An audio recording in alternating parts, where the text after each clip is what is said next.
भारतीय राजनीति की ये विडंबना है कि जब कोई पार्टी विपक्ष में होती है तो वो गरीब, किसान, दलित, पीड़ित, वंचित वर्गों का हितैषी बन जाती है। उनके हित में बड़े बड़े वादे करते हैं।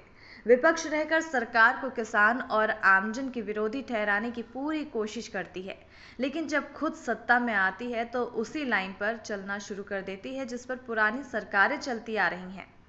देश की जनता से किए वादे एक झटके में भुला दिए जाते हैं। इस समय पूरा विपक्ष नए कृषि कानून के खिलाफ एकजुट है।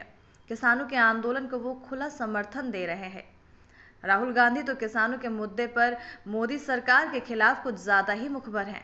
मानसून सत्र में उनके नेतृत्व में कांग्रेस सांसदों ने संसद में जमकर बवाल काटा था, लेकिन जब बात कांग्रेस शासित राज्य राजस्थान की आती है तो ना राहुल और ना ही उनकी पार्टी किसानों से किए वादों का हालचाल जानने की जहमत उठा पाते हैं।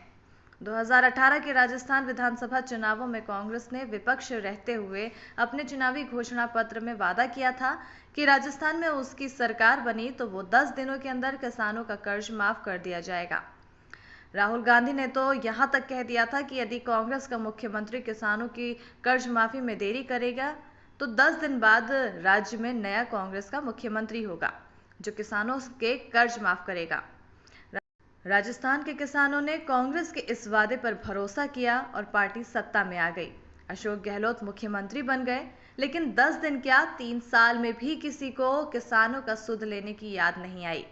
अब बैंकों ने किसानों से वसूली करना शुरू कर दिया है।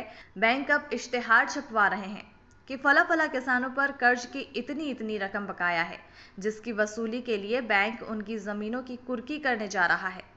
चूंकि किसानों को उनकी जमीनों को बंधक बनाकर ही बैंक कर्ज देते हैं, इसलिए कर्ज वापसी नहीं हो पाने की सूरत में बैंक के पास उन जमीनों की नीलामी करने का अधिकार होता है। बैंक अब इसी अधिकार का इस्तेमाल किसानों से कर्ज वसूलने में कर रहे हैं। खैर, 3 साल में जो हुआ सो हुआ।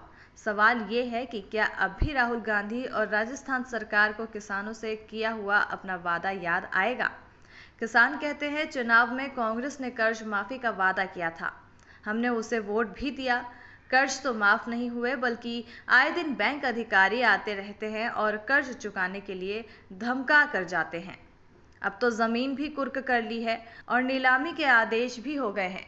ऐसे में हम असहाय हो गए हैं। ऐसे में सवाल राहुल गांधी पर ही उठ रहे हैं, आखिर नए कृषि कानूनों को काला कानून कहते हुए केंद्र सरकार को किसान विरोधी बताने वाले राहुल गांधी अपनी पार्टी की सरकार को ही निर्देश क्यों नहीं दे रहे हैं, जो वादा किसानों से किया था उसे पूरा किया जाए।